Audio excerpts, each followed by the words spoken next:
নমস্কাৰ এটি বিশেষ বাতৰিৰ সৈতে ষ্টুডিঅ'ৰ মজিয়াত মই ৰিবিকা যোৰহাটত জন্ম লাভ কৰিলে খিলঞ্জীয়া মঞ্চ নামে এটি সংগঠন 14টা জাতীয় জনগোষ্ঠীয় সংগঠন একত্ৰিত হৈ গঠিত হল খিলঞ্জীয়া ঐক্য মঞ্চ নিউজ নাওৰ এক বিশেষ প্ৰতিবেদন যোৰহাটত জন্ম লাভ কৰিলে খিলঞ্জীয়া মঞ্চ নামে এটি সংগঠন 14টি জাতীয় জনগোষ্ঠীয় সংগঠন একত্ৰিত হৈ গঠিত হল খিলঞ্জীয়া ঐক্য মঞ্চ উল্লেখযোগ্য যে যোৰহাটত গঠন হল আন এক জাতীয় সংগঠনৰ 14টাকৈ জাতীয় দল সংগঠন একত্ৰিত হৈ গঠন হল খিলঞ্জীয়া ঐক্য মঞ্চ উল্লেখযোগ্য যে যোৰহাট জিলা টাই আহোম ছাত্ৰ সন্থাৰ কাৰ্যালয়ত অনুষ্ঠিত হোৱা সভাত গঠন হল এই খিলঞ্জীয়া ঐক্য মঞ্চ দিনটোতেই কেইবাটাও গুৰুত্বপূৰ্ণ প্ৰস্তাৱ উত্থাপন কৰিলে জাতীয় সংগঠনটিয়ে যোৰহাটত ভূমি ক্ৰয় কৰিব নোৱাৰিব কোনো অনা অসমীয়া ব্যক্তিয়ে সকলো ব্যৱসায়িক প্ৰতিষ্ঠানত ব্যৱহাৰ কৰিব লাগিব অসমীয়া ভাষা এই প্ৰস্তাৱ সন্দৰ্ভত স্মাৰক পত্ৰ প্ৰদান কৰে জিলা আয়ুক্তক আজি আমাৰ যোৰহাটৰ বিভিন্ন দল সংগঠন একত্ৰিত হৈ যি খিলঞ্জীয়া ঐক্য মঞ্চ বুলি গঠন হৈছে আমি সকলোকে ধন্যবাদ জ্ঞাপন কৰিছোঁ কাৰণ অনাগত সময়ত খিলঞ্জীয়াৰ স্বাৰ্থত আমাৰ বিশেষকৈ যোৰহাটত ভূমি আইন যিটো আমাৰ ভূমি বেচা কিনা সম্পূৰ্ণ বন্ধ কৰিছোঁ আমি সকীয়াই দিছোঁ চৰকাৰকো যাতে আমাৰ যোৰহাটত কোনো ভূমি বহিৰাগত হাতত গতাই দিব নোৱাৰে আৰু 2 নম্বৰ কথাটো হ'ল কি আমাৰ এই খিলঞ্জীয়া ঐক্য মঞ্চই সদায় চকু ৰাখিব অকল আমাৰ কোনো দল সংগঠনে ক্ৰেডিট ল'বলৈ বুলি এই মঞ্চটো হোৱা নাই প্ৰয়োজন হৈছে যে যোৰহাটত এটা ঐক্য মঞ্চৰ প্ৰয়োজন হৈছে গতিকে এই ঐক্য মঞ্চৰ সকলো নেতৃত্বৰ আলোচনাত সিদ্ধান্ত মৰ্মে আমি অনাগত সময়ছোৱাত কাৰ্যসূচী হাতত ল'ম আৰু আমাৰ ইতিমধ্যে কৈ গৈছে যে টকোলাই নদীখনৰ ওপৰত যি বহিৰাগতৰ আগ্ৰাসন সেই আগ্ৰাসন সোনকালে বন্ধ কৰক জিলা প্ৰশাসনক আমি সকীয়াই দিছোঁ নহ'লে অনাগত সময়ত আমি এই যিসকল খিলঞ্জীয়াৰ মানে এই টকোলাইখনৰ আগ্ৰাসন হৈছে আগ্ৰাসন আমি খিলঞ্জীয়া ঐক্য মঞ্চই বিহিত ব্যৱস্থা গ্ৰহণ কৰোঁ তাৰ কাৰণে আমাৰ খিলঞ্জীয়া ঐক্য মঞ্চ জগৰীয়া নহয় গতিকে আমি ধন্যবাদ জ্ঞাপন কৰিছোঁ মিডিয়া চেলকো কাৰণ আপোনালোকৰ সহযোগিতাৰে আমাৰ অসমীয়া অস্তিত্ব যোৰহাটীয়াৰ অস্তিত্ব ৰক্ষাৰ বাবে সহযোগিতা আপোনালোকেও আগবঢ়াওক আমাৰ যি জীয়ৰী বোৱাৰী অনাগত সময়ত আমাৰ যি প্ৰজন্ম সেই প্ৰজন্মক যাতে আমি ৰক্ষা কৰিব পাৰোঁ অনাগত দিনসমূহত এনেকুৱা পৰিস্থিতি হ'বগৈ পাৰে যাতে আমাৰ জীয়ৰী বোৱাৰীবিলাক ৰাস্তাই যাবলৈ ভয় লগাৰ এটা পৰিৱেশ হৈছে গত দিনসমূহত আপোনালোকে দেখিছেই যে আমাৰ জীয়ৰী বোৱাৰীবিলাকৰ আক্ৰমণ চলাইছে বিভিন্ন অসমৰ বিভিন্ন স্থানত আমাৰ জীয়ৰী বোৱাৰীবিলাকক যি যৌন নিৰ্যাতন চলাইছে তাৰ প্ৰতি আমি সকীয়াই দিছোঁ যদি চৰকাৰৰ হাততে গোটেই প্ৰশাসন যন্ত্ৰটো আছে তেখেতসকলে কি চকু মোটা কৰি ভাও ধৰি লোকৰ হাতলৈ দুখ ঠেলি আছে এই মিয়াৰ কথাটো আহিছে মিয়া আমাৰ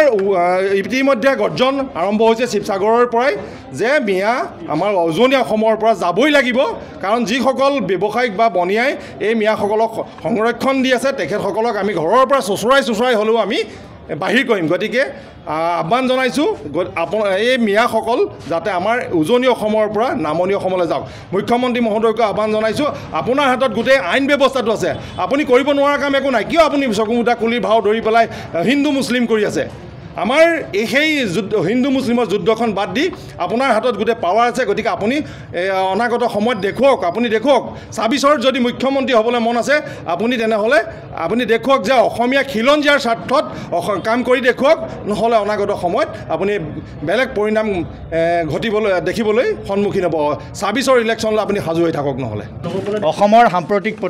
পৰিস্থিতি ঘটনা প্ৰবাহৰ লগতে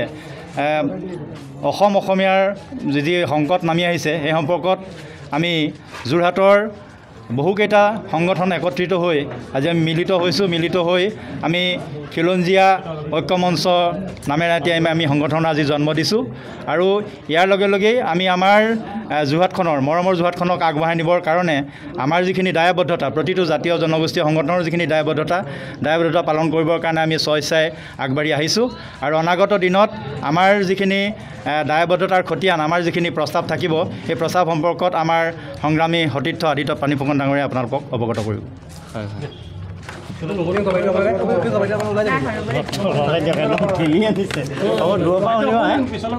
মই এখন চাব লাগিব ন অকণমান এইকাৰণে কৈছোঁ হয় নাই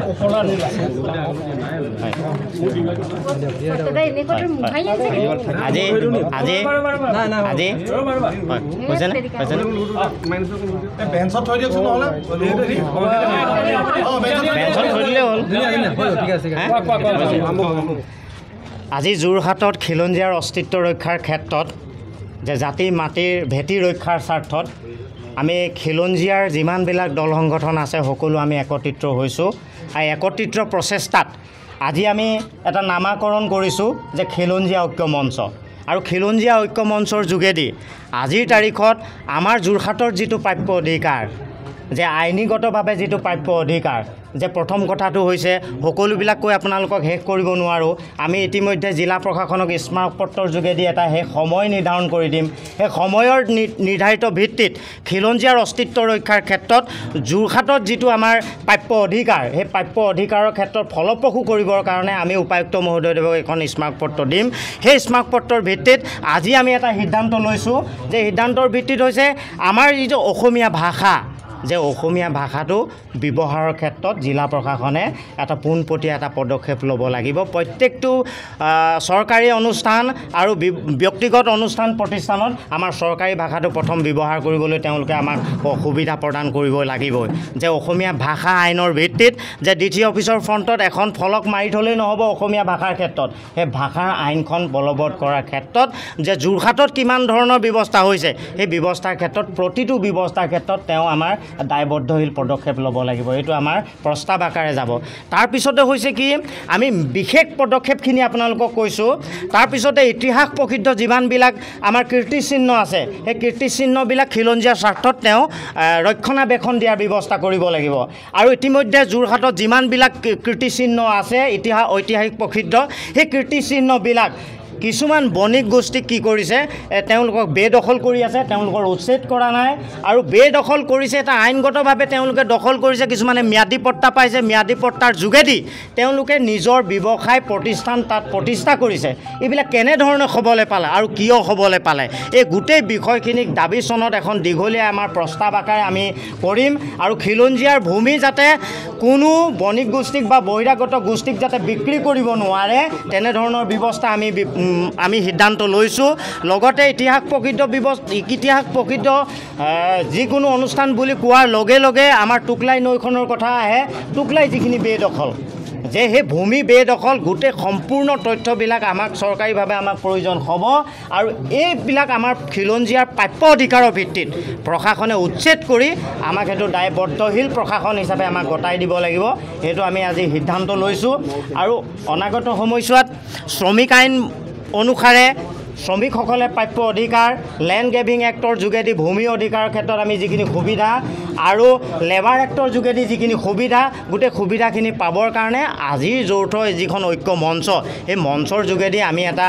প্ৰাপ্য অধিকাৰৰ ওপৰত ভিত্তি কৰি আমি এখন স্মাৰকপত্ৰ দাখিল কৰিবৰ কাৰণে আজিৰ তাৰিখত সিদ্ধান্ত লৈছোঁ। আৰু অনাগত সময়ছোৱাত আজি এই মঞ্চখনে অনাগত সময়ছোৱাত যোৰহাটবাসীৰ খিলঞ্জীয়া ৰাইজৰ স্বাৰ্থত আমি এই ঐক্য মঞ্চই বিভিন্ন ধৰণৰ সিদ্ধান্ত আমি ল'ম আৰু সিদ্ধান্ত কাৰ্যকাৰীৰ ক্ষেত্ৰত আমি বিভিন্ন পদক্ষেপ ল'ম। এই সিদ্ধান্তখিনি আমাৰ মাজত আজি আছিল। এইটো আমি তাৰ লগতে আপোনালোকক অৱগত কৰিছোঁ। আমাৰ যিটো স্মাৰ্ট মিটাৰ ইতিমধ্যেই জলাকলা খাইছে বিদ্যুতৰ বিল পৰিশোধ বুলি কৈ, এই বিষয়টো আমি খিলঞ্জীয়া ঐক্য মঞ্চই ইতিমধ্যেই সিদ্ধান্ত গ্ৰহণ কৰিছোঁ। এই ক্ষেত্ৰত আমাৰ খিলঞ্জীয়া ঐক্য মঞ্চৰ বিশেষ কাৰ্যসূচী থাকিব। তাৰ লগতে মাটি বেচা কিনা কৰাৰ যিটো মানে বহিৰাগতক মাটি বেচা কিনা কৰাৰ যিটো প্ৰক্ৰিয়া, সেই ব্যৱস্থাটো সম্পূৰ্ণ বন্ধ কৰিবৰ কাৰণে আমি ইতিমধ্যে সিদ্ধান্ত গ্ৰহণ কৰিছোঁ। আৰু তাৰ কাৰণে যিখিনি যাৱতীয় কামৰ প্ৰয়োজন হ'ব বা যিখিনি আমি প্ৰশাসন চৰকাৰক আমি জনাব লাগিব, সেইখিনি আমি যিকোনো পৰ্যায়ত যাবলৈ আমি প্ৰস্তুত আছোঁ। আৰু তাৰ লগতে আমাৰ আপোনালোকে দেখিছে ড্ৰাগছে গ্ৰাস কৰি পেলাইছে। ড্ৰাগছ মুক্ত কৰাৰ ক্ষেত্ৰত যিহেতু আমি যোৰহাটৰ প্ৰত্যেকটো দল সংগঠন ইয়াত জড়িত হৈছোঁ, গতিকে আমি যদি সমস্বৰে চিঞৰোঁ তেতিয়াহ'লে নিশ্চয় আমি এই ক্ষেত্ৰত এটা প্ৰতিৰোধ ব্যৱস্থা গঢ়ি তুলিব পাৰিম। সেই ক্ষেত্ৰত আমি প্ৰশাসনৰ লগত সহযোগিতা আগবঢ়াই প্ৰশাসনক দাবী জনাই আমি এই ড্ৰাগছমুক্ত অসম বা ড্ৰাগমুক্ত যোৰহাট কৰিবৰ কাৰণে আমি প্ৰচেষ্টা হাতত ল'ম। তাৰ লগতে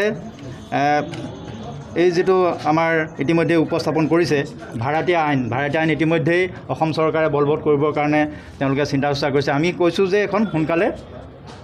প্ৰয়োগ কৰক, ইয়াত ব্যৱহাৰ কৰক, সোনকালে ব্যৱহাৰ কৰি, যিহেতু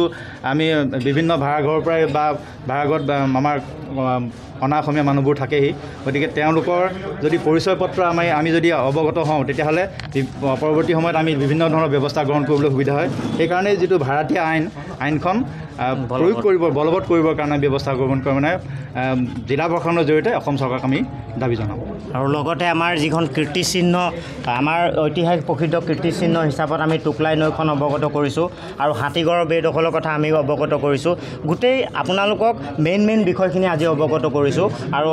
পিছৰ পৰ্যায়ত আপোনালোকে বাতৰি কাকতৰ যোগেদি আমাৰ যিখন স্মাৰক পত্ৰ আছে খিলঞ্জীয়া ঐক্য মঞ্চৰ যোগেদি এই স্মাৰক পত্ৰৰ যোগেদি সমগ্ৰ অসমবাসী ৰাইজ আমি যোৰহাটবাসী ৰাইজক অৱগত কৰিম আৰু যোৰহাট জিলা প্ৰশাসনৰ যোগেদি এইটোৱে আমাৰ অনুৰোধ আৰু এইটো প্ৰাপ্য অধিকাৰৰ কাৰণে যোৰহাটত শ্ৰীমন্ত মাধৱ বৰুৱাৰ সহযোগত অনুপম বৰাৰ ৰিপৰ্ট নিউজ নাও।